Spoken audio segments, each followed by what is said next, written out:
여호와가 너를 항상 인도하여 메마른 곳에서도 내 영혼을 만족하게 하며 내 뼈를 견고하게 하리니 물된 동산 같겠고 물이 끊어지지 아니하는 샘 같을 것이라. 아멘.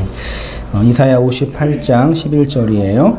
여호와가 너를 항상 인도하여 메마른 곳에서도 내 영혼을 만족하게 하며 내 뼈를 견고하게 하리니 너는 물된 동산 같겠고 물이 끊어지지 아니하는 샘 같을 것이라.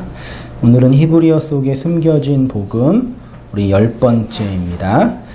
진리, 에메트라는 단어인데요. 하나님의 언약의 물이라는 제목으로 말씀드리고요. 한 번 더 우리 광고를 드리면 우리 온땅교회는 원고도 주고 펜도 주고 그러니까 이제 열심히 쓰시기도 하시고 그러는데 우리 모남이 351인가요? 531? 253? 예, 있죠? 죄송해요. 그거 뒤에 이제 똑딱 하는 거, 이걸 좀 자제해 주시고, 습관이니까 뭐 해도 상관이 없는데, 예, 녹음돼요. 녹화되니까요. 한가해 주시고, 그랬으면 좋겠어요. 그 진리라는, 온땅교회가 진리라는 단어를 많이 이렇게, 남용하잖아요. 많이 사용하고 있는데, 도대체 그 진리가 뭐냐, 다는, 말씀드릴 수는 없을 터인데, 다만 이제 그 성경에 있는 단어, 언약 신학적인 관점에서 이 진리라는 게 이제 뭔지 한번 우리 상고하고 한번 은혜를 나누었으면 좋겠다. 그런 생각이 듭니다. 같이 한번 말씀 읽고 나누는데, 하나님께서 깊이 깨닫게 해주시고 조명해 주셨으면 좋겠어요. 그 진리, 에메트라는 단어인데, 이 히브리어로 앞에 알레프와 mem과 타우 세 개의 글자가 합해져서 에메트예요. 나중에 이 페이지에서 이제 좀 더 공부할 테인데, 알레프는 그 알파벳의 A고, 네모난 것은 알파벳의 M이에요. 그리고 타우는 맨 끝에 있는 건 알파벳의 뭐예요? T예요. 그래서 영어도 에메트가 발음이 되더라고요. 그래서 여기에서 이제 파생된 단어가 이제 아멘. 아멘도 원래 뭐예요? 당신 말씀이 진리입니다. 당신이 하고 있는 그 말이 그 하나님의 진리를 말하고 있네요. 그게 이제 아멘이에요. 그래서 그렇게 이제 에메트라는 단어가 있는데, 유대 랍비들은 이 진리란 처음과 중간과 마지막이라고 가르쳤대요. 그래서 진리를 의미하는 에메트라는 히브리어 알파벳은 맨 첫 글자가 알레프이고, 중간 글자가 mem이고, 마지막 글자가 타부예요. 그래서 그러니까 진리란 뭐냐? 처음과 중간과 마지막. 그러니까 처음과 중간과 마지막이 모두 변하지 않는 하나다. 그게 진리, 에메트라는 단어로 설명이 되었습니다. 계시록 1장 8절을 보시면 주 하나님이 이르시되 나는 뭐예요? 알파, 알렙과 오메가, 타우예요. 이제도 있고 전에도 있고 장차 올 전능한 자라. 다니엘서 6장 26절을 보시면 그는 살아계시는 누구예요? 하나님이요. 그 다음에 영원히 변하지 않으실 분이다. 그렇게 다니엘이 하나님을 설명하고 있죠. 그러니까 하나님은 영원히 변하지 않는 분이시기 때문에 하나님의 말씀도 영원한 거죠. 그래서 성경에서 말씀할 때 그 말씀을 영원한 것이라고 말해요. 시편 119편 43절에 진리의 말씀을, 진리의 에메트를 내 입에서 조금 더 떠나가지 않게 하소서 기도했고요. 요한복음 17장 17절에 예수님께서 친히 아버지의 말씀은 뭐라고요? 진리라고 말하고 있습니다. 출애굽기 34장 6절에 보시기 바랍니다. 여호와께서 그의 앞으로 지나시며 선포하시되 여호와라 여호와라 자비롭고 은혜롭고 노하기를 더디하고 인자와 헤세드 진실 에메트가 많으신 하나님이라. 인자를 몇 대까지 베푼다고요? 1000대까지 베풀며 아까 가실은 용서하나 형벌 받을 자는 결단코 면제하지 않고 아비의 악을 자요선 3, 4대까지 보응하리라. 이게 출애굽기 34장에 그 소를 만들고 우상을 섬겼던 이스라엘 백성을 진노하시고 하나님이 모세의 중보 기도를 들으시고 이제 말씀하신 그 장면이거든요. 그러니까 7절에 보시면 인자가 한글로는 좀 애매한데 이게 헤세드예요. 그 신약적 배경으로 보면은 아가페, 사랑이에요. 그러니까 인자가요. 그래서 또 이게 헤세드를 인에로도 번역을 했어요. 아무튼 인자를 몇 대까지 베푼다고요? 1000대, 1000대가 있는데 그 원문에는 대라는 그 대수가 없어요. 그러니까 1000으로 준다. 그렇게 이해하시면 돼요. 인자는 히브리어로 헤세드이고 그 다음에 에메트는 진리예요. 근데 한글 성경은 이 헤세드를 뭘로 번역을 했냐면 인자 혹은 자비 혹은 은혜 혹은 사랑 등으로 번역을 했고요. 에메트 진리는 진실, 성실 등으로 번역을 했어요. 여러분 진리와 진실이 똑같아요? 달라요? 여러분 진실해야 돼요? 해야 되죠. 기독교는 진실을 추구하는 종교예요. 진실하기보다는 진리에 있어야 돼요. 진실하게 살면 돼요? 안 돼요? 이 어색함. 진실하게 살면 안 돼요. 진실하게 도둑질할 수 있죠.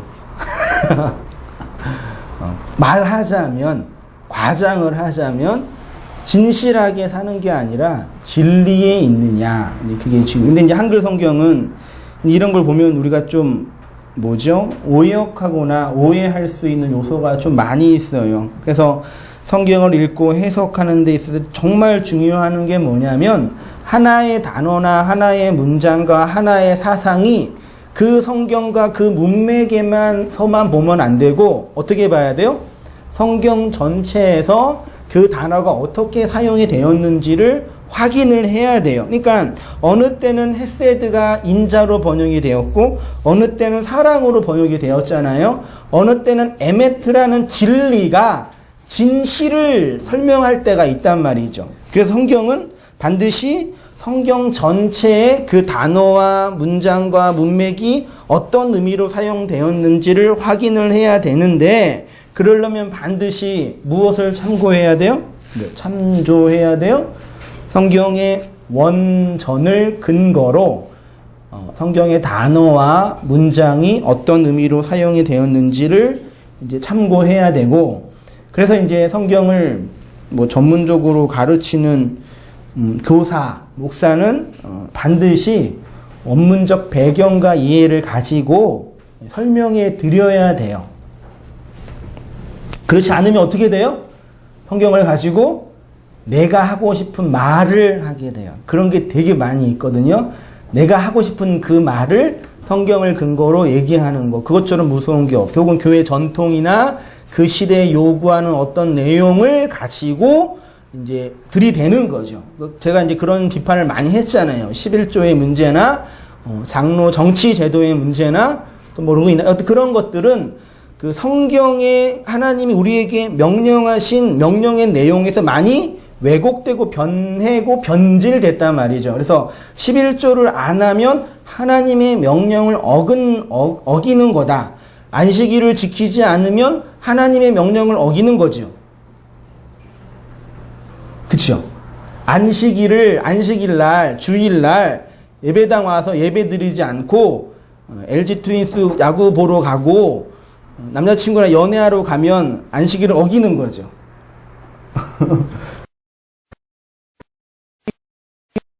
어긴 거 이제 구약 성경의 민수기에 보면은 안식일 날 돈이 없었는지 가난했는지 나무를 이제 모았어요. 안식일 날 분명히 성경은 일하지 마 그랬는데 나무를 패서 일을 했어요. 그런데 그분이 어떻게 됐어요? 죽었는데 그냥 죽는 게 아니라 돌 맞아 죽었어요. 봐봐, 안식일 날 이래가지고 돌 맞아 죽었잖아. 그 안식일 날 여러분들도 예배를 드려야지 딴 거 하면은 이렇게 돼. 그러면 돼요, 안 돼요? 돼요, 안 돼요? 안 돼요. 그게 왜곡된 성경 이해와 적용이란 얘기죠. 근데 그런 게 비근한 예를 들었는데 너무너무 많이 있어요, 성경. 그리고 그런 어떤 11조나 장로 정치 제도는 그렇게 구원론과 큰 관련은 없거든요. 그런 11조를 구약에 있는 걸로만 이해하고 있다고 구원 못 받는 건 아니니까.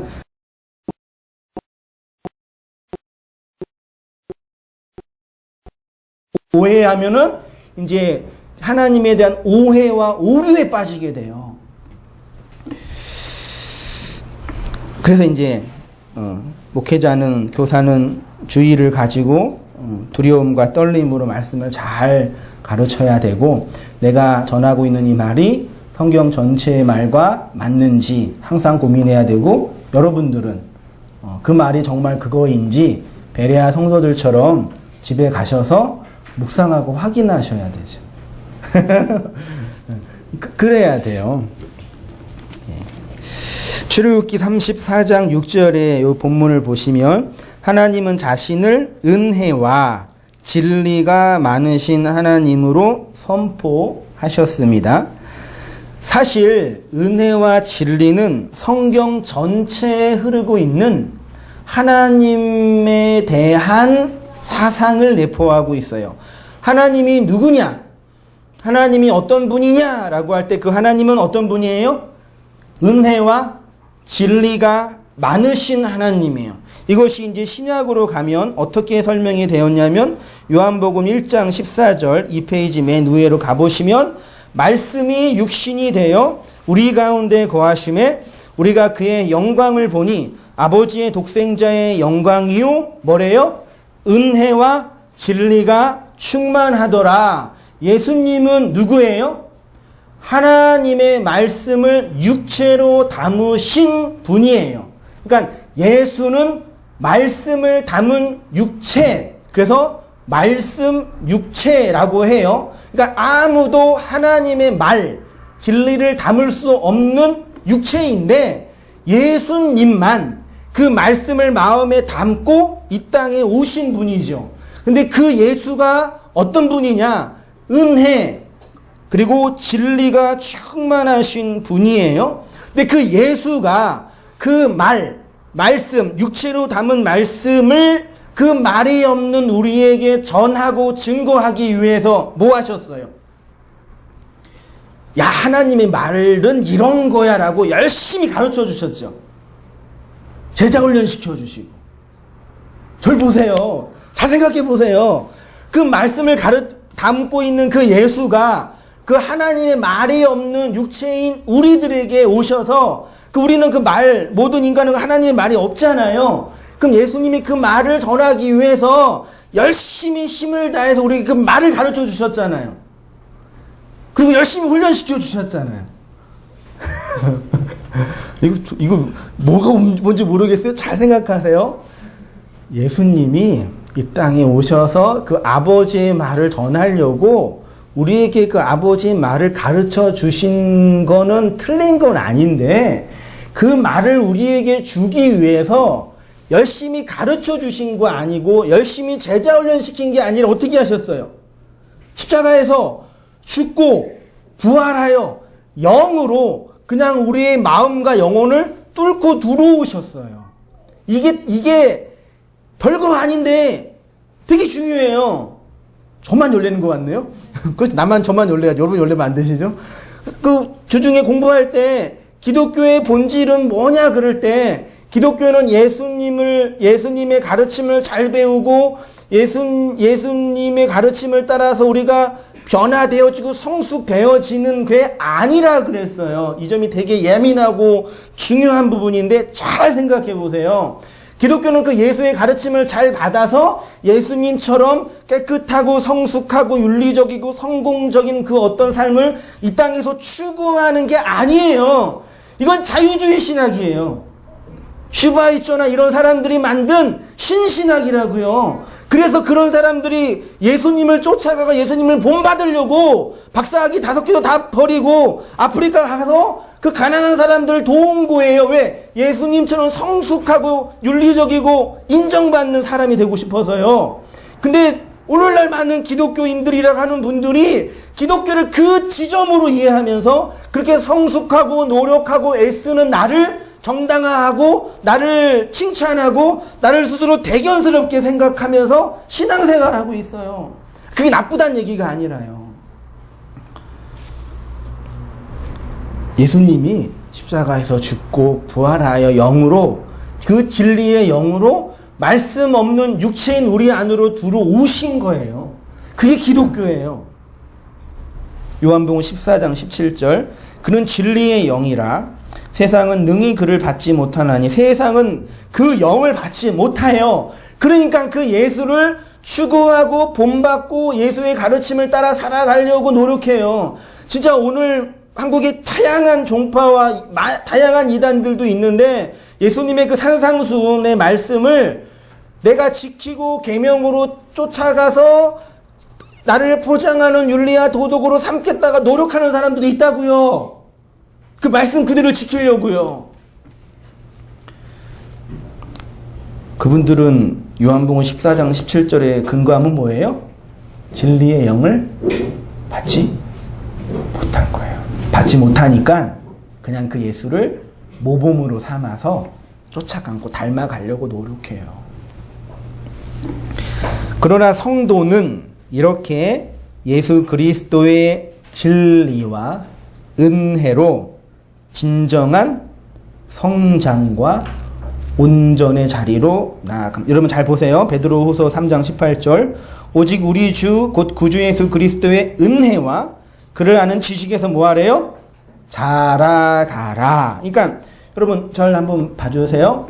제가 여태까지 지금까지 제 말은 잘못 이해하면 그 로이드 존스 목사님이 비난했던 캐직 사경회에서 말했던 성화와 칭의를 구분하지 못한 잘못된 성경 오류라고 지적받을 수 있는 내용이에요. 잘못하면 구원파가 될 수 있고 잘못하면 영지주의가 될 수 있어요. 그러니까 잘 듣고 생각하셔야 돼요. 까딱하면 그럴 수 있단 말이에요. 여기 베드로서 3장 18절에 분명히 베드로 사도는 예수 그리스도의 은혜와 그 지식에서 뭐 하래요? 자라가라. 성장해 가라 그러죠. 그러면 성도는 영적인 성장이 가능해요? 가능하지 않아요? 그 가능하고 가능하지 하나의 문제가 아니라 자라가라고 명령하고 있어요. 그러니까 우리는 영적으로 뭐 해야 돼요? 성장해야 돼요. 자라가야 돼요. 미성숙한 신앙에 빠지면 돼요? 안 돼요? 안 돼요. 어린아이 신앙에 빠지면 돼요? 안 돼요? 안 돼요. 주님의 말씀과 은혜로 끊임없이 성장하고 발전하고 성숙해 가야 돼요. 그쵸? 그러면 그 성숙과 영적인 자람을 잘못하면 제가 앞에 말씀드린 그 도덕과 윤리적 성숙으로 오해하게 되면 안 된다 얘기예요. 캐직 사경회나 구원파나 이 사람들은 영적인 성장 자체를 부정해요. 저는 성화론을 인정해요. 알겠죠? 근데 그 성화는 도덕적이고 윤리적인 성화가 아니에요. 성화가 있어요. 없으면 안 돼요. 있는데 오늘 많은 사람들이 성화를 도덕성과 윤리성, 혹은 기술, 어떤 조직 능력 이런 걸로 이해해서 오해하고 있어요. 그래서 제자훈련 좀 받고 교회생활 좀 하고 교회생활 좀 익숙해지면 자기가 성숙한 그리스도인이 되었다고 착각해요. 교회 개신교 안에는 이상한 계급 구조가 형성돼 있어요. 가톨릭에는 당연히 있고 그래서 평신도, 말도 안 되는 얘기지만 용어상 평신도, 성도, 온땅교회는 아직 온땅교회에서 직임받은 안소 집사님이 안 계시고 장로님이 안 계셔요. 빨리 해야 되는데 그 다성도님이잖아요. 행정법상으로는. 그 다음에 이제 집사가 있잖아요. 집사 전에 뭐가 있는지 알아요? 잘 만들어라. 권찰이 있어요. 그런 거 관심 없으세요? 권찰이 뭔지 아세요? 그 헌법을 찾아봐도 몰라요, 저는요. 권찰, 집사, 그 다음에 집사 위에 안수. 그러니까 서울의 집사와 안수 집사가 이게 되게 큰 차이가 나요. 안수를 하냐, 그냥 임명을 하냐. 그 다음에 이제 권사, 그 다음에 영원불면한 주님의 자리인 장로. 이렇게 이제 보이지 않는 계급이 형성이 돼서 그렇게 있어요. 그래서 사람들이 진짜 안 그런 분들 많이 계시는데 자신이 이렇게 그런 어떤 권사나 장로나 이런 자리에 올라가면 성숙한 그리스도인이 되었다라고 교회에서도 그렇게 인정해주고 자신 스스로도 그러는 줄 아시는 분들이 많이 있어요. 물론 안 그런 분도 많이 계시는데 제가 지금 말씀드린 이거는 제가 장로교 정치를 부정하거나 그런 비성경적이다 그게 아니에요. 아니 2000년의 교회 역사를 통해서 수많은 정치 제도가 나왔는데 그 중에 가장 그래도 덜 죄를 짓게 만드는 구조가 장로제도예요. 그나마 이 정도예요. 여러분 의원 내각제가 좋아요? 대통령 중심제가 좋아요? 아니면 직접 민주정치가 좋아요? 뭐가 좋으세요? 뭐가 진리예요? 예? 그 뭐가 진리인지는 모르지요. 그냥 국민의 성향과 뭐 분위기에 따라서 선택하면 되는 거잖아요. 정치 제도나 행정은 그런 거니까 그는 한국 상황에 맞추어서 해면 돼요. 근데 이제 착각이 그거예요. 이렇게 내가 이런 자리에 올라가고 교회 예배 드리고 성숙해 가면은 이렇게 그리스도 안에서 성숙한 성장한 신자가 된다라고 스스로 그렇게 누구도 그렇게 얘기 안 했는데 그런 분위기가 만들어져요. 제 말이 극단입니까? 예? 아니에요. 그래서 제가 한번 내가 전도사 때 교회에서 사역하다가 장로님이랑 한번 이렇게 싸운 적이 있어요. 진짜 뭣도 모르고 까불었죠, 제가. 누가 이겨요? 장로랑 전도사가 싸우면. 젊은 전도사가 맞짱 뜨면 이길 수 있는데 신분 자체가 달라요. 전도사는 계약직도 아니고 알바 같은 그런 개념이고 장로는 교회에서 직임받은 달라요. 내가 빗대어서 비꼬아서 말하는 건데 그런 오해가 있단 말이에요. 근데 이런 거는 이제 여러분은 덜 하겠지만 그러면 이제 두 가지 고민입니다. 기독교 안에 영적인 성장과 성숙은 있습니다. 그런데 그거는 직분이나 어떤 모양도 아니고 도덕성도 아닙니다. 그러면 진짜 영적인 성장은 뭡니까? 이게 이제 문제예요. 아시겠죠? 11조가 없습니다. 그 얘기가 중요한 게 아니에요. 진짜 11조가 뭐냐가 중요한 거예요. 아시겠죠? 장로 정치 제도는 성경적이지 않은 그 아니에요. 그게 중요한 게 아니라 진짜 교회를 잘 관리하고 목양할 수 있는 구조는 뭐냐? 그걸 고민하라는데 왜 그렇게 오해하는지 모르겠어요. 에베소서 4장 11절입니다. 그가 어떤 사람은 사도로, 어떤 사람은 선지자로, 어떤 사람은 복음 전하는 자로, 어떤 사람은 목사와 교사로, 이건 이제 제가 많이 말씀드렸죠. 지금 4장 11절에 직분이 몇 개 있어요? 4개가 있죠. 사도, 선지자, 복음 전하는 자, 5개네요. 목사, 교사. 근데 이게 저의 해석입니다. 저의 개인적인 해석은 아니고 저의 해석인데요. 저의 해석은 아니고 성경의 내용은 뭐냐면 어떤 사람은 목사와 교사로 삼으셨으니에서의 목사 앤드 교사가 아니라 목사 즉 교사라. 이거 제가 수없이 많이 했죠. 이제 다 아시죠? 목사라는 직책은 교사라는 일을 위해서 필요한 거예요. 그러니까 제가 목사라는 직책을 필요한 이유는 뭐예요? 그 목사 가지고 여러분을 축복해주는 그 중재자가 아니라 그 목사의 직책을 가지고 성도들을 말씀으로 가르치는 일을 하는 거예요. 근데 이제 앞에 사도와 선지자가 있죠. 여러분, 사도와 선지자는 계시가 완료되기 전에, 계시가 아직 다 완성되기 전에 하나님께서 임시적으로 주신 직분이에요. 그 지금 선지자 있어요, 없어요? 없어요. 지금 사도 있어요, 없어요? 누가 난 사도라 그러면 그분은 이제 정신병자예요. 사도적 사역은 있을 수 있지만, 근데 복음 전하는 자가 가운데 있죠. 그러니까 저는 그렇게 해석을 해요.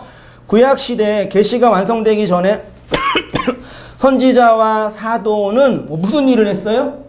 복음을 전하는 일을 했어요. 그렇죠? 근데 그 복음 전하는 일은 계시가 완성이 되고는 누구한테 이양됐어요? 목사, 즉 교사에게 이양이 된 거예요. 무슨 말씀 이해할 수 있으시겠죠? 이렇게 보는 게 틀린 것 같지 않아요.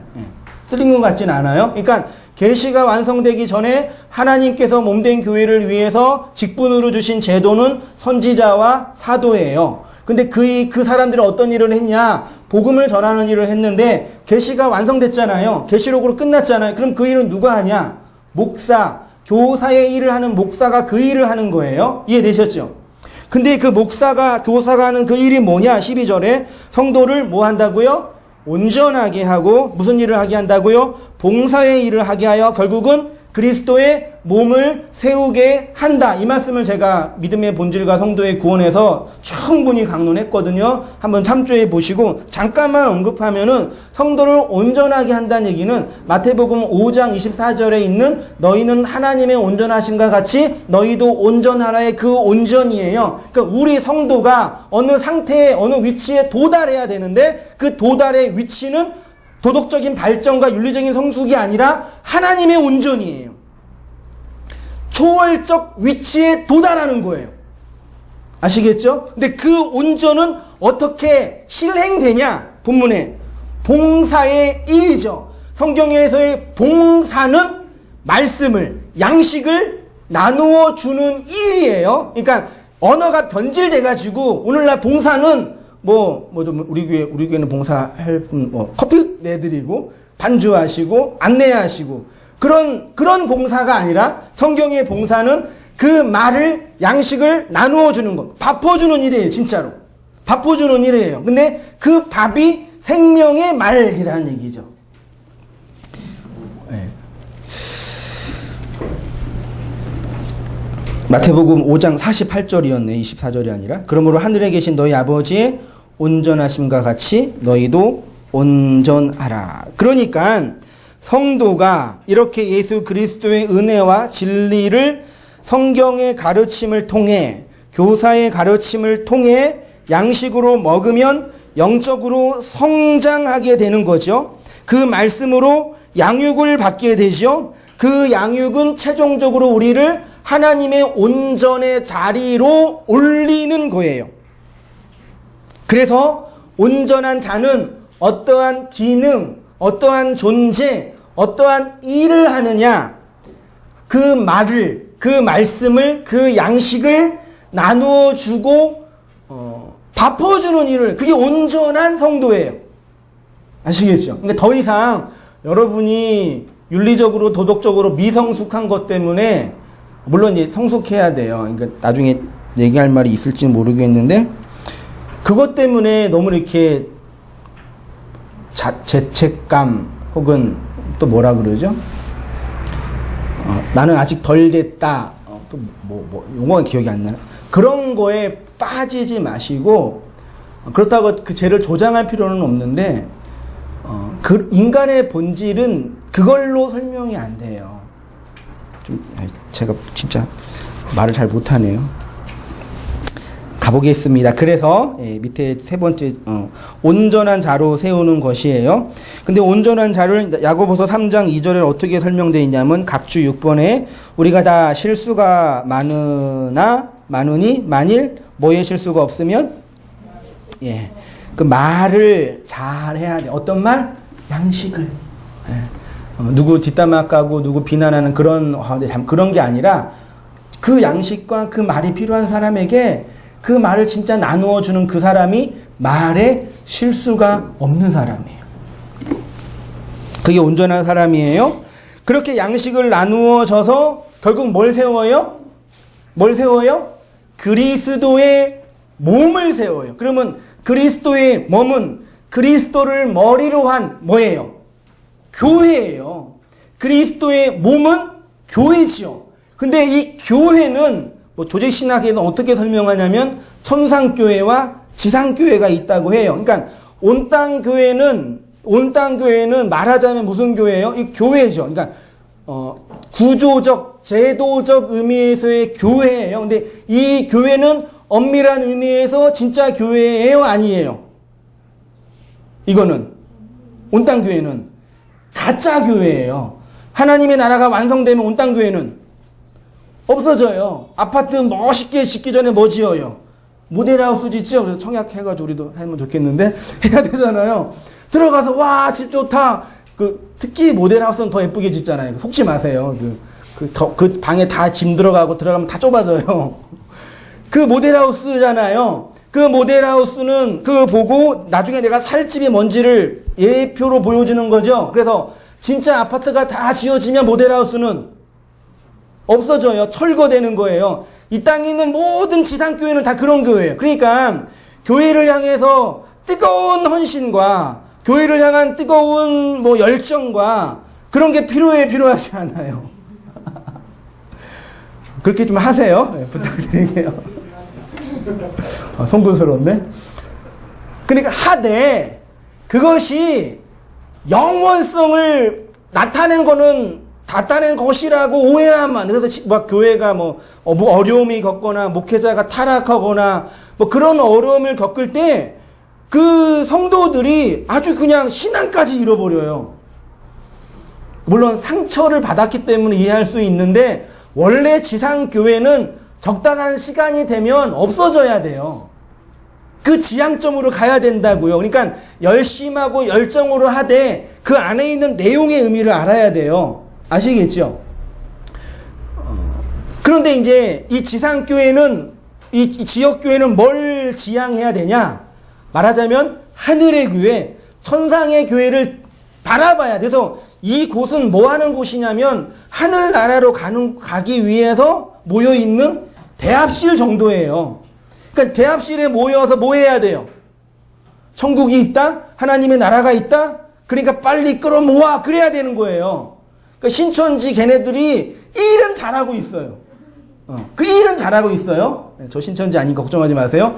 일은 잘하고 있는데 목표와 지향점이 틀린 거예요. 열심히 모아서 14만 4천 만들어서 저 과천에 있는 시온성으로 가자 그러거든요. 근데 그 과천에 있는 시온성을 저 하늘로 하면 돼요. 그리고 이만희가 그게 이만희는 재림 예수라 그러니까 진짜 예수님이 오셔야 되거든요. 그러니까 이단이 어떤 의미에서는 진짜 아주 탁월한 종교가들이에요. 아주 천재적인 그런 애들인데 이 개신교 전통교회가 그것도 못 찾아가고 있으니까 그 지상교회는 그 천상의 교회를 위해서 밑거름으로 썩어서 없어져야 할 존재예요. 그러니까 여러분 잘 생각해 보세요. 우리 지상교회 성도들의 이 교회가 어떻게 운영되고 움직여져야 되냐, 이게 중요하다는 얘기예요. 어떤 사람은 내가 교회이니까, 내가 하나님의 백성이니까 지역교회든 무슨 교회든 필요 없다 라고 말하는 분들이 있어요. 그 집에 들어가서 인터넷 예배 드리면서 그게 이제 가나안 성도, 안나가 성도, 또 뭐라 그러죠? 노마드 아무튼 그래요. 그러니까 그 말을 누가 비판하니까 어떤 분이 가나안 성도란 말 자체가 틀린 말이다. 성도는 성도지 교회 안 가는 성도가 있고 교회 가는 성도가 없다. 그렇게 비난하는데, 그러니까 우리의 진짜 신앙생활은 이 지역교회 판 안에서 결정돼요. 아시겠죠? 지역교회를 어떻게 이해하고 있느냐에 따라서 하나님이, 그 사람이 믿고 있는 하나님의 상이 결정된다고요. 그러니까 되게 중요해요. 그렇다고 이게 모든 것이고 이게 하나님이고 이게 신이고 이게 나다, 그것도 웃긴 거예요. 그러니까 문자주의적이나 근본주의자들은 여러분 교회가 하나님이 피로 사신 곳이에요? 지역교회가? 아니에요. 그러니까 교회가 무너지고 목사가 타락하면, 그러니까 뭐 어제도 잠깐 이렇게 신방하면서 큰 교회의 문제를 얘기했는데, 저는 되게 그게 고민이었고, 저는 큰 교회를 다녀본 적이 없으니까, 대부분 큰 교회 목사는 이상하게 다 스캔들이 일어나요. 돈, 아니면 여자, 아니면 뭐 정치적인 것. 대부분 우리 교단도 지금 다 그래요. 큰 교회들은요. 그래서 큰 교회가 나쁜 교회 같기도 하더라고, 어느 때 보니까요. 근데 이제 제 고민은 뭐냐면, 목회자가 타락할 수 있어요, 없어요? 목사가 타락할 수 있죠? 근데 왜 타락한 목사들 이렇게 비난을 해요? 목사가 타락할 수 있다는 얘기 말 자체가 틀린 거예요. 예. 저는 그 개혁주의 5대 교리를 믿고 있거든요. 개혁주의 5대 교리 중에 인간의 전적인 타락이 있죠. 그러니까 여러분, 인간은 완전하고 완벽하게 전적으로 타락했어요. 구제불능이에요. 소망이 없어요. 예수가 밖에서 구원하지 않으면 더 이상 소망이 없는 그런 종자들이에요. 인간은요. 맞죠? 그래서 그리스도가 필요한 거예요. 그 목사는 전적으로 타락했어요? 안 했어요? 했어요? 안 했어요? 했지요. 그러니까 목사가 타락한다는 말 자체가 복음과 성경에 대한 이해가 없는 거예요. 타락했는데 그 목사는 뭐 한 거예요? 걸린 거예요. 아닌 목사는 그럴 힘이 없어서 그런 거예요. 그러니까 저도 이게 저희 개척교회 목사가 해보니 개척교회 목사는 죄를 지을 시간이 없어요. 그것도 교만일 수 있는데 죄도 시간이 있고 여력이 있어서 돈 있을 때 지지, 그거 없으면 죄 지을, 어느 날 너무 피곤해가지고 이렇게 성경도 보기 싫고 기도도 하기 싫고 그러면 안 되는 거 아니죠? 아무것도 하기 싫어서 그냥 있는데 갈 데가 없어요. 내가 어딜 갈까? 어렸을 때는 오락실이라도 갔는데 이제 요즘 오락실도 없더라고요.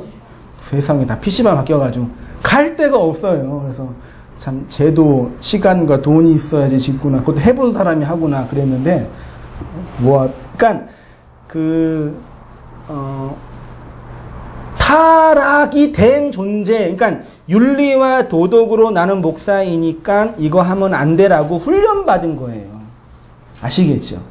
그러니까 그렇다고 한 선생님 목사 이렇게 뭐 무시하지는 마시고, 니나 나나 뭐 똑같은데 뭘 그래, 그렇게 하지 마시고, 인간 원래 그래. 근데 그게 윤리나 도덕이나 사회 관계나 이런 걸로 이렇게 포장이 된 거예요. 이렇게요.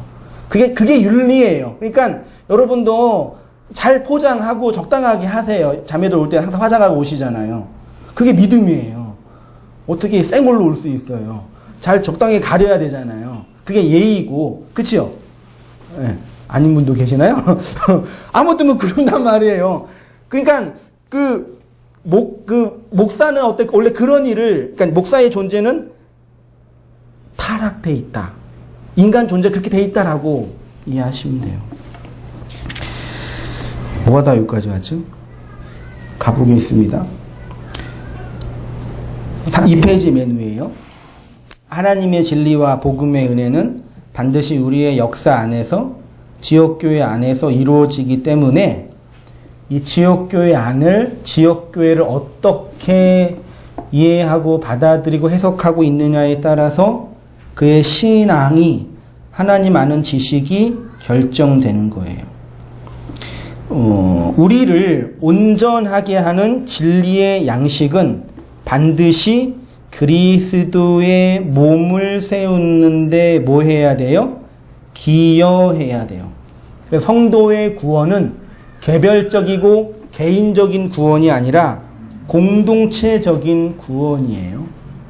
그래서 마지막에 그런 얘기 썼는데, 그러니까 단일 교회가 없다고 개인적으로 신앙생활을 하고 있는 분들이 계시면 얼른 손잡고 온땅교회로 데려오셔야 돼요.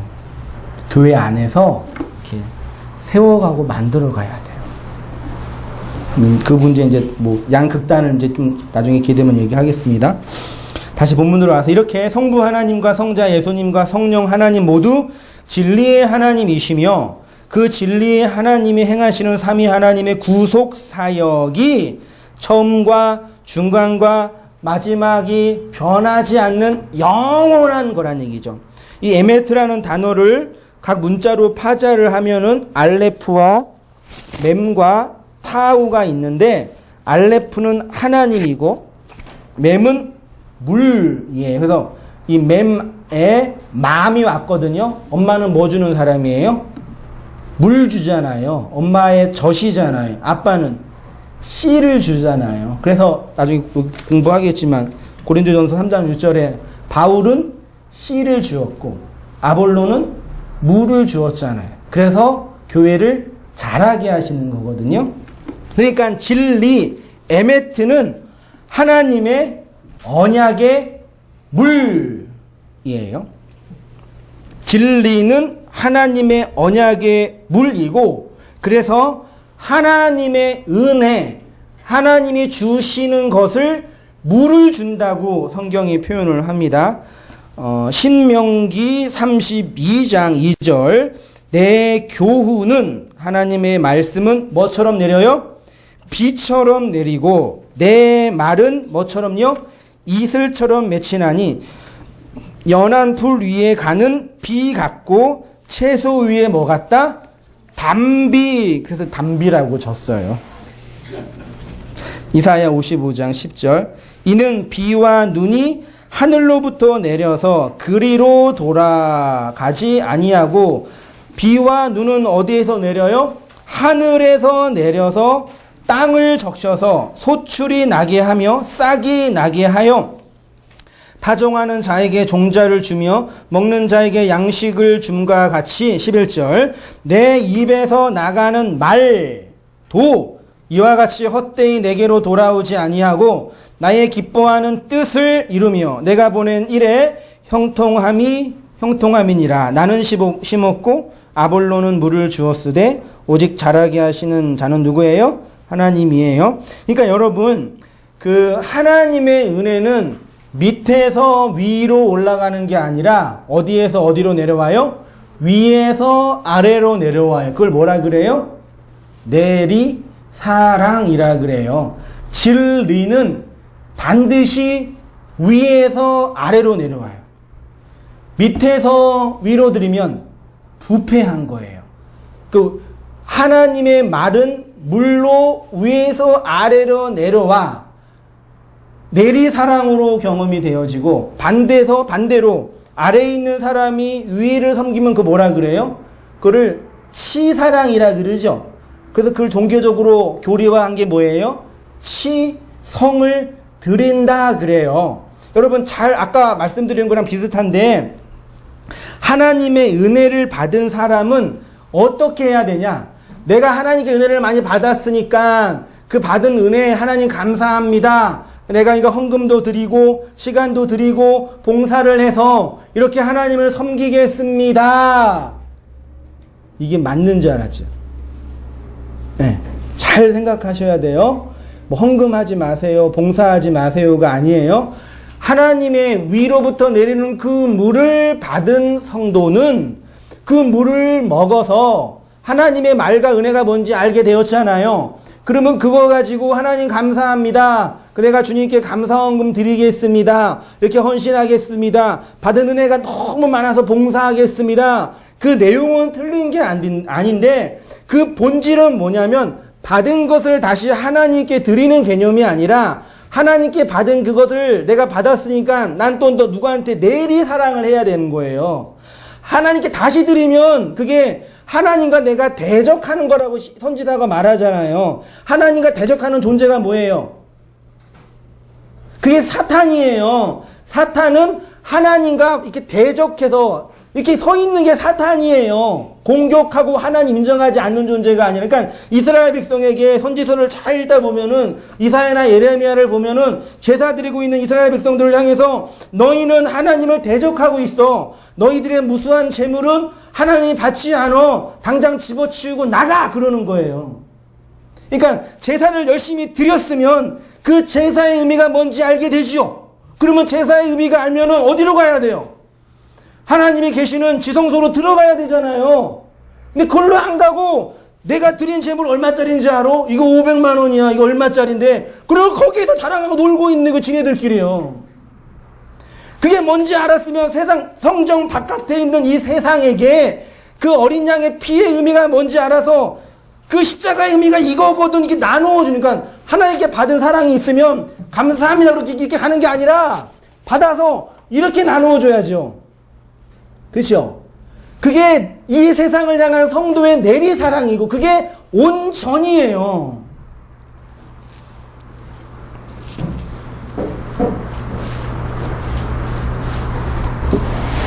하나님께 올린 개념이 흘리는 거예요. 그 뭐 흘린다, 뭐 양식으로 나누어 준다 그러는데 그런 거예요. 3페이지 왼쪽이 중간쯤이에요. 그러니까 교회에서 하나님의 말씀을 맡은 사역자들이 목사예요, 교사예요. 그 아버지의 말을 진리의 물로 흘려주지 않는다라는 것은 영혼들을 세상이라는 광야에서 말라 죽게 하는 행위이며 하나님의 백성이라고 자처하는 교인들이 그 진리의 물을 사모하지 않는다라는 것은 자신 스스로 하나님과 전혀 상관이 없는 존재라는 것을 말하는 겁니다. 오늘날 목사라는 존재가 로이드 존슨 목사님이 탁월하신 게 뭐냐면 목사라는 그 일이 뭔지를 잘 밝혀주셨어요. 목사와 설교와 설교자에서 뿐만 아니라 그 모든 사역을 통해서요. 근데 여러분 오늘날 우리가 이해하는 그 목사, 저 같은 이 교단에서 안수받아서 개척교회를 하든 지역교회를 하든 목사를 하고 있는 그 목사의 그 가장 중요한 기능이 뭐라고 생각하세요? 대부분 다 물어보면 뭐라 그래요? 설교라고 해세요. 그리고 한 70%는 설교라 그러고 나머지는 신방이라 그러고 그리고 기도라 그러고 그렇게 다양하게 있었는데 대부분 성도들의 마음속에는 목사는 설교를 하는 사람이라는 인지는 있으신 것 같아요. 그치요? 그치요? 그 설교가 뭐 잘하든 못하든. 근데 지금 아까 목사의 타락이 문제가 아니라요. 목사는 원래 타락한 존재예요. 네. 목사의 타락이 문제가 아니라 설교의 타락이 문제예요. 설교가 타락했다는 건 뭐냐면 설교라는 그 기능이 궁극적으로 어떤 일을 해야 되냐? 설교라는 그 기능은 하나님의 백성에게 하나님 아버지의 말을 전하는 거거든요. 그렇죠? 근데 오늘날 목사들이 하고 있는 설교의 기능은 설교라는 행위는 하되 그 설교의 기능을 통해서 뭐 해요? 궁극적으로 경영하고 관리하고 축복하는 일을 해요. 저는 놀랬어요. 그래서요. 왜 목회자가 이렇게 설교하냐? 여러 성도들의 아버지, 우리 아버지의 그 말을 양식으로 나누어 줘서 성정 바깥에 있는 이 세상 사람들에게 그 양식을 나누어 주는 일을 하게 하는 존재로 만드는 게 아니라 교회라는 울타리 안에서 기능하고 일하는 어떤 관리하는 일을 하기 위해서 설교하는 거예요. 목사가 그래서 이제 그렇게 잘 관리하면 그 목사는 나중에 어떤 목사가 돼요? CEO 같은 목사가 돼요. 그 대형교회 모든 목사들은 이러면 안 되는 참 비판은 다 그냥 사장님이세요. 네?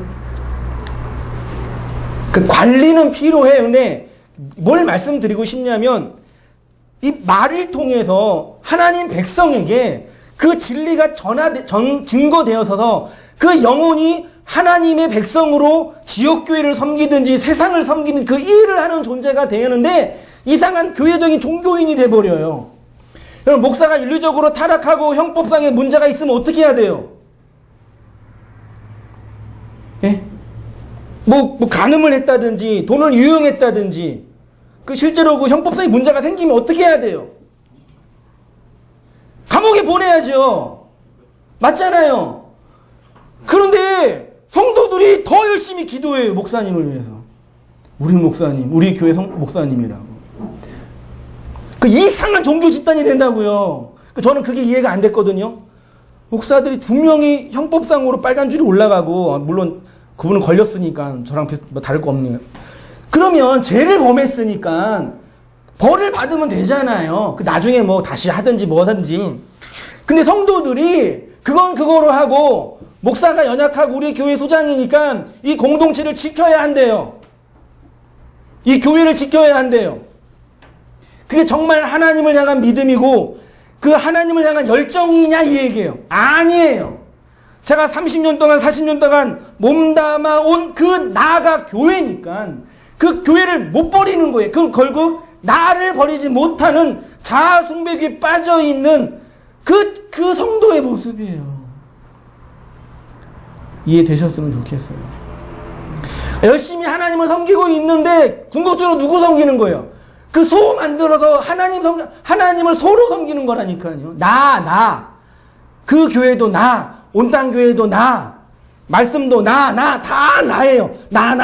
그게 지옥이에요, 여러분.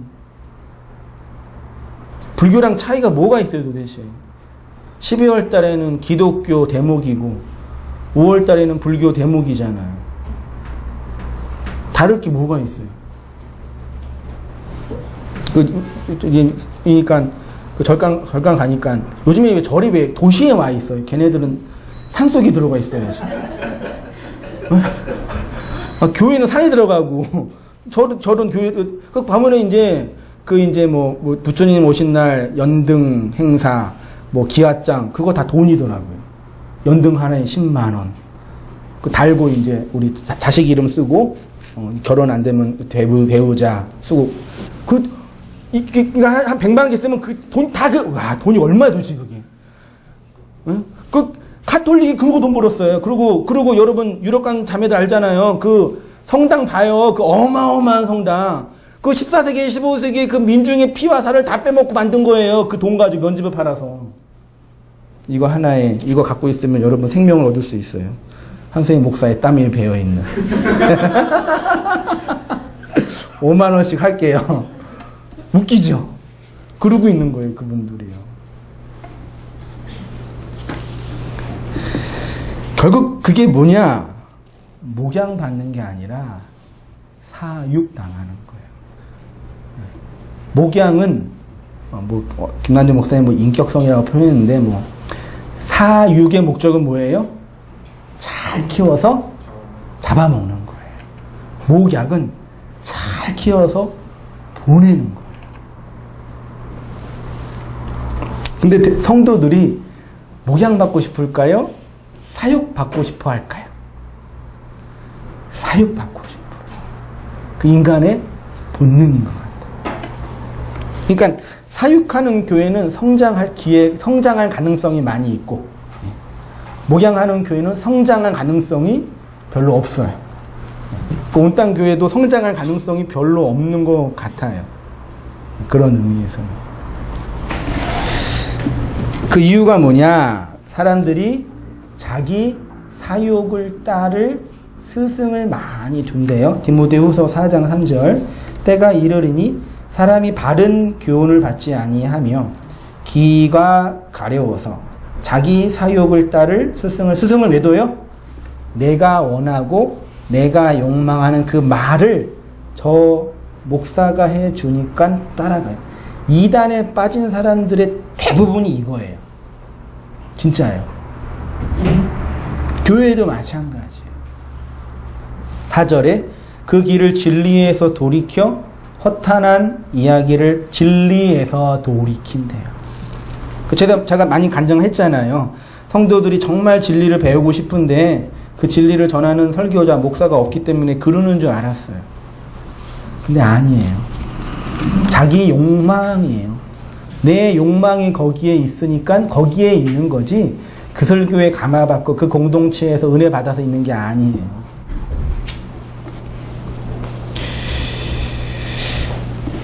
여러분은 어떠십니까? 이 설교의 말씀을 통해서 여러분의 하나님, 여러분의 아버지의 말을 진리의 물로 받아 건강하게 성장하며 질 좋은 양식을 드시고 계십니까? 여러분의 마음에 진리의 씨앗이 심겼고 하늘의 물로 양육을 받고 있으시다면 생명 있는 자가 되고 그래서 그 생명은 여러분 안에서 여러분을 통해서 흘러가요. 이런 말씀 계속 하면서 전도하라 그렇게 이해하지 않았으면 좋겠어요. 이제 그만할게요. 저도 이제 그런 얘기. 그런 얘기 아니에요. 전도한다고 될 것도 아니고 안 한다고 안 될 것도 아닌 것 같아요. 보니까. 그런 거 아니에요. 요한복음 4장 7절 사마리아 여자 한 사람이 물을 길러 왔음에 예수께서 뭘 달래요? 뭘 달래요? 물 달래요. 사마리아 여자가 이르되 당신은 유대인으로서 어찌하여 사마리아 여자인 나에게 물을 달라나이까. 그러니까 예수님이 사마리아 여자에게 달라는 물과 사마리아 여자가 예수님께 줘야 할 물은 오해하고 있는, 서로 오해. 이게 설교의 위험이에요. 나는 이렇게 얘기했는데 그걸 다 자기 욕망으로 들어요, 사람들이요. 10절에 예수께서 대답하여 이르시되 내가 만일 하나님의 선물과 또 내게 물 좀 달라 하는 이가 누구인지 알았더라면, 너 앞에 있는 예수가 누구인지 알았으면 너는 그 예수에게 뭘 구했어요? 물을 구하였을 것이요. 그렇죠? 그러니까 11절에 나한테 물 있어 그런 거예요, 예수님이. 그러니까 11절에 여자가 이르되 주여 물 그릇도 없고 이 우물은 깊은데 어디서 당신이 그 생수를 얻겠사니까. 완전 동문서답입니다. 쭉 내려와서요. 14절 내가 주는 물을 마시는 자는 영원히 목마르지 아니하니 내가 주는 물은 그 속에서 영생하도록 솟아나는 뭐다? 샘물이 되리니. 여자가 이르되 주여 그런 물을 내게 주사. 목마르지도 않고 또 여기 물 길러 오지도 않게 하옵소서. 끝까지 이분은 그 물이 뭔지 모르신 거예요. 이게 누구예요? 우리예요. 명절 끝날 곧 큰 날에 예수께서 서서 외쳐 이르시되 누구든지 목마르거든 내게로 와서 마시라. 나를 믿는 자는 성경의 이름과 같이 그 배에서, 여러분 배가 어디예요? 우리 배죠? 성경에서의 배는 인간의 욕망의 근원이에요. 그래서 바울은 그들의 신은 뭐라 그랬어요? 배라 그랬죠. 배만 위해서 산다. 인간의 욕망만 쫓아간다. 자기 사욕을 따를 스승을 많이 둔다. 욕망을 챙겨주는 그 스승을 따라간다. 그게 배예요. 그러니까 말세가 되면 될수록 이단이나 자기 욕망을 챙겨주는 설교자들은 더 많이 나올 거예요. 보세요, 여러분. 한국교회도 이단의 역사가 있거든요. 이단의 줄기도 거의 비슷해 하나예요. 근데 처음 50년에 교회가 성장하면서 신비주의나 기복주의가 계속 번영하고 발전해 왔죠. 오순절주의를 통해서 발전해 오다가 이제 돈도 벌고 문명도 괜찮아지고 살만하니까 어떻게 해요? 이제 복 가지고는 교회 안 와요. 그래 뭐예요? 자기 개발, 자기 경영, 그러죠. 그리고 복지, 힐링, 평안, 관계. 요즘에 또 뭐예요, 애들한테? 인격교육, 성품교육. 그런 게 계속 교회가 그 시대에 필요한 걸 계속 맞춰주는 거예요. 인간의 욕망만 챙겨주는 거예요. 그게 나쁘다는 얘기가 아니라요. 그건 우리가 잘하면 되는데, 복음은 그런 거라 전혀 상관이 없어요.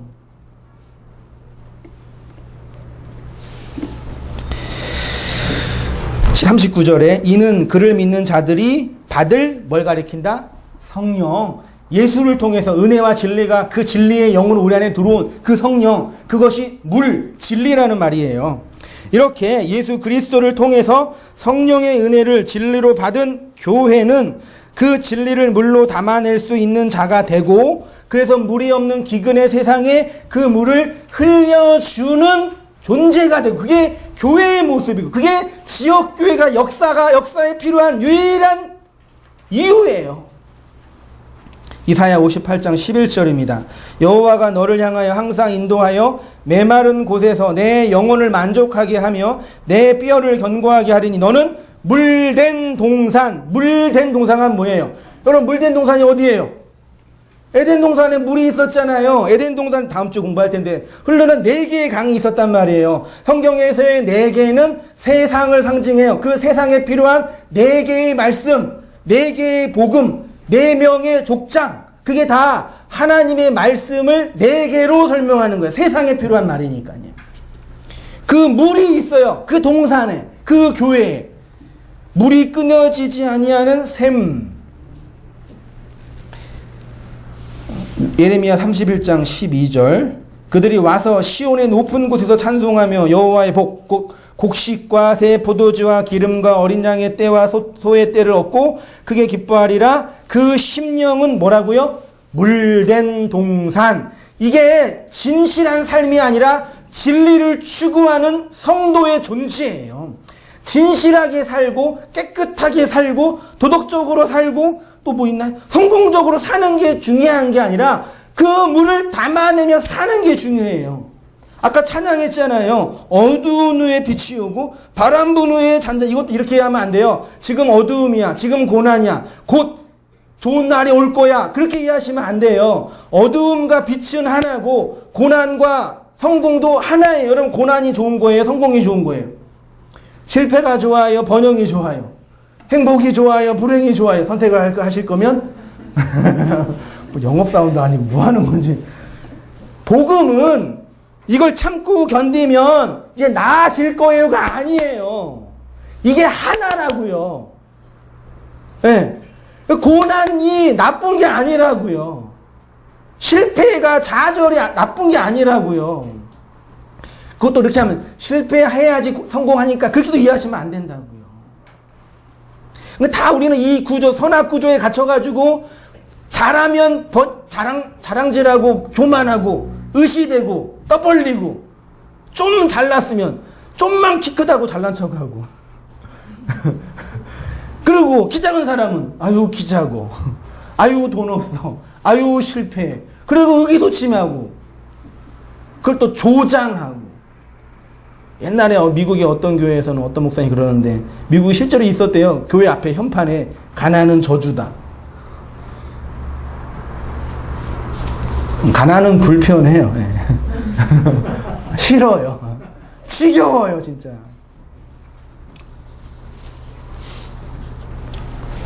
그 물이 있어야 돼요. 그러니까 터진 웅덩이입니다. 그 물이 없어 목말라 하는 영혼들이 그 물을 받기 위해서는 어디로 가야 되냐? 그 물 담고 있는 교회로 와야 돼요. 성도에게. 그래서 여러분 이렇게 멀리서 오셨잖아요. 이렇게 구로에서도 오시고 의정부에서도 오시고 강동에서도 오시고 성북에서도 오시고 관악에서 오시고. 그래서 저도 이제 자주 가려고요. 이제 가서 이제 하려고요. 그래요. 에스겔 36장 4절입니다. 그러므로 이스라엘 산들아 주 여호와의 말씀을 들을지어다. 산들아 맷뿌리들과 시내들과 골짜기들과 황폐한 사막들과. 예레미야 2장 13절 내 백성이 두 가지 악을 행하였나니 곧 그들이 생수의 근원 물의 근원이 된 나를 버린 것과 뭐 하래요? 터진 웅덩이를 판 거예요. 여러분 중에 이스라엘 백성들처럼 터진 웅덩이를 가지고 있는 분들이 있어요. 아무리 설교를 듣고 있는데 그냥 한성민 목사가 전하는 그 말로 들으면 그게 터진 웅덩이에요. 뭐 한 귀로 듣고 한 귀로 나간다. 뭐 그런 개념이 아니라 여러분 잘 들으세요. 한성민 목사가 복음을 전하고 있지요. 그치요? 아멘 배웠는데 아멘 좀 해주세요. 그 아멘이 그 진리예요. 그거에 좋은 거예요. 그러니까 한국교회에서 이게 뭐냐 기계적으로 세뇌당해서 그러는데 제가 잘났다, 제가 착하다, 제가 도덕적이다 그러지 않았어요. 아시겠죠? 저 타락 안 했다 그러지 않았어요. 한세희 목사가 진리를 전하고 있지요. 그러면 그건 저 개인적인 주장이나 제가 얻고 싶은 그 무엇을 만들기 위한 수단이 아니죠. 그러면 그게 아버지의 말이잖아요. 누구의 말? 누구의 아버지의 말? 제 아버지의 말? 여러분 아버지의 말. 그렇죠? 여러분 아버지의 말이에요.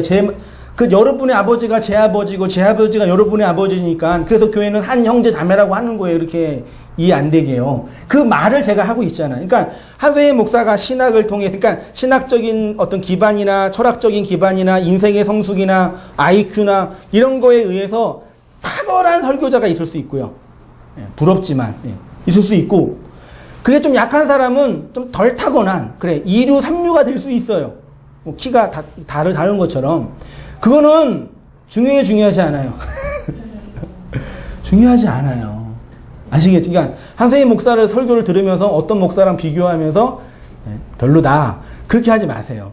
그 사람이 진리를 전하고 있으면 되는 거예요. 그 기술과 스킬은 그 사람의 성품과 능력과 DNA에 따라 결정되는 거니까 맞잖아요. 모든 사람이 서울대 못 들어가요. 모든 사람이 대학교 못 들어가요. 그거는 정해져 있어요. 그러니까 복음을 전하면 돼요. 전하고 있죠. 그러면 그 말을 제가 여러 신학적인 어떤 기술과 말씀을 통해서 전하면 그 말씀의 이 정보에 그 아버지의 내용이 있잖아요. 그거를 여러분이 받아먹고 이해하시고 마음으로 담으면 그게 여러분의 아버지의 말이 되는 거예요. 복음은 그렇게 전하는 거지 기술과 그 말을 이해가 잘 된다, 충분히 되게 말이 좋다 그런 개념이 아니란 말이에요. 그러니까 그냥 어떤 의미에서는 그냥 그래서 로이드 존스 목사는 설교는 뭘 하냐? 설교는 설교자 그랬어요. 그러니까 같은 설교자, 그러니까 본문이 뭐고 신학적인 내용이 뭐가 중요한 게 아니라 그 설교자가 누구고 그 설교자가 무엇이냐가 중요해요. 그 사람이 그 설교를 통해서 그 사람으로 전달되는 거예요. 이해되시죠? 그거를 여러분이 담고 마음에 담고 있으면 그게 지키다, 행하다, 순종하다예요. 그게 여러분의 아버지의 말을 설교를 통해서 듣는 거란 말이에요. 아시겠죠?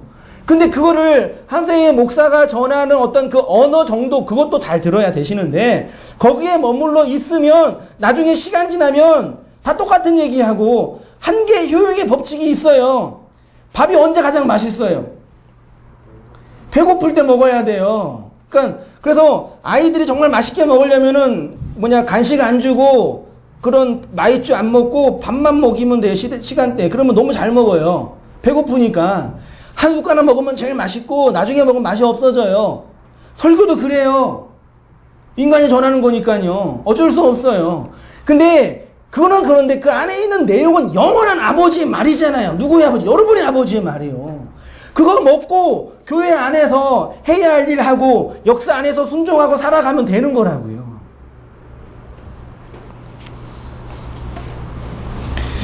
그게 이신전심으로 전달되는 복음이라고 어떤 목사님이 그랬는데 그거예요. 그럼 그게 여러분 있으면 어떻게 해요, 여러분? 그거 받았으니까 그 양식이 그게 진짜 양식이란 말이에요. 그거 없는 사람들한테 진짜 나눠줄 수 있어요. 그건 기술과 스킬과 관계의 문제가 아니란 말이에요. 물론 여러분이 죽을 준비를 하셔야 되니까 문제인데 전하면 죽어요. 해보세요. 죽어요. 그거 무서워서 안 하는 거죠. 그러니까 여러분 중에 설교는 계속 듣고 계시는데 그 내용이 무엇인지 모르는 분들, 그 말을 마음에 담지 못하는 분들은 확실히 이 문제에 빠져 계시는 거예요.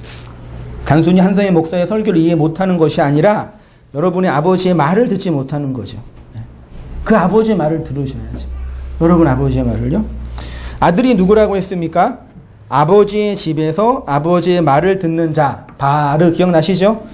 여러분이 하나님의 자녀이라면 하나님이 여러분의 아버지시라면 아버지의 집에서 아버지의 말을 듣고 아버지의 말 앞에서 순종하는 아들이 되는 거죠. 그렇죠. 그게 좀 어렵잖아요. 어렵죠. 그래서 목사가 관계도 맺고 목회적인 목회적인 섬김 봉사해서 찾아가서 상황에 사람에 맞추어서 말씀으로 섬기고 돌봐주고 또 격려해주고 지지해주는 거죠. 그 기능을 하는, 궁극적으로는 그거예요. 그 가치를 위해서. 그것이 물된 동산, 물이 담겨져 있는 동산입니다. 그런데 이스라엘 백성은 그 물이 없었기 때문에 터진 웅덩이이기 때문에 말씀을 계속 율법으로 받았기 때문에 메마른 땅 사막이 되는 거예요. 마지막으로 여러분에게 진짜 부탁을 드릴게요. 그 말로 이렇게 물된 동산으로 풍성하게 해줬으면 좋겠어요. 물론 그 진리를 마음에 담고 있는 게 항상 행복하고 좋지는 않아요. 그건 어쩔 수 없죠. 근데 성도는 그게 뭔지 알고 그 말을 마음에 담아서 살아가는 존재가 돼요. 그래서 좌절할 때, 실패할 때, 안 될 때 하나님의 뜻 앞에서 인내하고 참고, 그리고 혹시 성공과 번영이 내 앞에 없으면 기뻐하고 감사하고, 그렇게 그 말을 나누어주고 흘려주는 존재가 되고, 온땅교회는 그 일을 위해서 지역교회로 이렇게 움직여지는 거예요. 그러니까 교회 안에서도 여러분 설교 간만 보지 마시고 잘 듣고 그 말 안에서 헌신해 주시고 순종해 주시고 봉사해 주셨으면 좋겠고요. 이제 개인적으로 말씀을 드리면 개척한 시간도 많이 가네. 이제 시간이 지나고 이제 좀 성도님 어느 정도 오시고 이제 계시니까 이제 지역교회의 어떤 모양으로 갖추어지려고 하는데, 그러니까 온땅교회는 어쨌든 서울 전체가 우리 온땅교회 지역 기반이더라고요. 그래서 이제 사람들을 세우고 또 이제 리더도 세우고 그리고 또 이제 재정적으로 이제 좀 확충도 하고 이제 그럴 계획입니다. 그래서 MT도 강호영자가 못 왔네요. 네. 잠정조 6월 13일 세 번째 주인가요? 그때 이제 해서 온땅교회가 서로 뭐죠? 별로 안 친하잖아요. 그렇죠. 네. 미워하는 건 아닌데 이게 전통교회 안에서 이렇게 뭐 친하게 있는 어떤 그런 건 아니잖아요, 솔직히요. 그래서 좀 그렇게 좀 의도적으로 좀 이렇게 좀 이해하고 좀 교제하고 그럴 계획을 좀 잡고 있으니까요. 예. 그렇게 해서 지역교회 안에서 건강하게 생활해 가면 좋겠다, 그런 생각을 하면서 말씀을 마치겠습니다. 나머지는 읽어보시기 바랍니다.